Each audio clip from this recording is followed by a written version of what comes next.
దేవుడుకు యేసు యందు ప్రియమైన వాళ్ళారా, మేరీమాత వేలాంకని దివ్యక్షేత్రం నుండి మీ అందరికీ నా శుభాకాంక్షలు, వందనాలు. మానవ జాతికి దేవుడు ఇచ్చిన గొప్ప బహుమతే మేరీమాత. ఈ ప్రపంచంలో దేవుడు తన ఉనికిని తెలియజేయడానికి దేవుని విశ్వాసాన్ని సుదీర్ఘంలో ఉన్న లూద్ నగరంలో గొర్రెలు కాసుకుంటూ ఉన్న చిన్నారి బెర్నదత్తిగా మారాలి. వేలాంగని పుణ్యక్షేత్రం తరపున మీ అందరినీ ఆహ్వానిస్తున్నాను. విచ్చేయండి, మేరీమాత చరిత్రను వీక్షిద్దాం.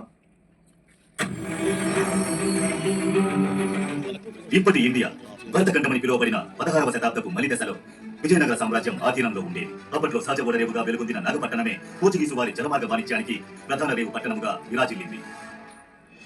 ఇక్కడ నుండి 10 కిలోమీటర్ల దూరంలో వెలసినదే వేలాంకన్ని. దేశ చిత్రపటంలో కనీసం చిన్న బిందువుగా కూడా గుర్తించలేని వేలాంకన్ని అనే ఈ తీర ప్రాంత గ్రామము నేడు యావత్ ప్రపంచం ఆశ్చర్యంతో కూడిన ఆసక్తితో గుర్తిస్తున్న పవిత్రమైన గ్రామంగా ఎలా మారింది? గతించిన 45 ఏళ్ల చరిత్రను ఒక్కసారి తిరిగేసి చూస్తే ఈ వృత్తాంత చిత్రము మహిమాన్వితం నిండిన మహామాత యొక్క భూదోట అనేది సుస్పష్టమవుతుంది. అవును, ప్రకృతి తన వద్ద ఉన్న మొత్తం మనవులను కుమ్మరించి సృష్టించిన బంగాళ తీర ప్రాంతంలో అనునిత్యం నీలి అలలు నీలాంబరి రాగం పాడుతుండగా పవనం కవనం కవల పిల్లల్లాగా చట్టాపట్టాలు వేసుకుని తిరుగుతున్న కడలి తీరాన జడాన్ని తలపించినట్టు తిష్ట వేసిన ఇసుక దిమ్మలు, తాటి ఈత కొబ్బరి చెట్ల పుష్టితో సృష్టింపబడిన పచ్చటి వనాలు, కడలి అలలపై గాలితో పాటు ఓలలాడుతున్న మత్స్యకారుల పడవలు, కళ్ళ కపటం తెలియని అమాయకత్వమే జీవిత పరమార్థంగా జీవనం సాగిస్తున్న మానవులు, వీటి వేలి కలయికతో నిండుగా మెండుగా కొలువై ఉన్న వేలాంకని గ్రామంలో జరిగిన ఒక సంఘటనే వేలాంకని చరిత్రకు అసలు నాంది.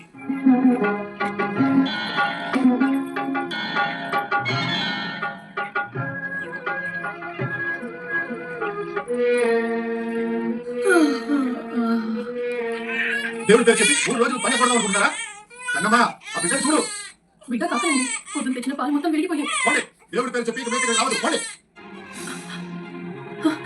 ఏమండి, ఇక్కడ చూడండి, ఇలా రండి. ఏంటి చూసారా, ఏడుస్తున్నా.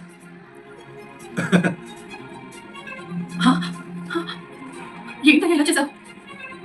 అయ్యో గారు కోపంగా ఉన్నారు. నువ్వు ఇక్కడే ఉండు, కుండ నేను తీసుకొచ్చిస్తాను. నువ్వా? నేను తీసుకొచ్చింది పాలేనండి. ఏంటి రోజు పాలు చాలా తక్కువగా ఉన్నాయి. కొట్లో ఇచ్చి డబ్బు తీసుకున్నావా? నా దగ్గర అబద్ధం ఆడకూడదు. నేను నిజంగా చేయలేదయ్యా. మరి ఎలా పాలు తగ్గాయి? ఒక్క మాట,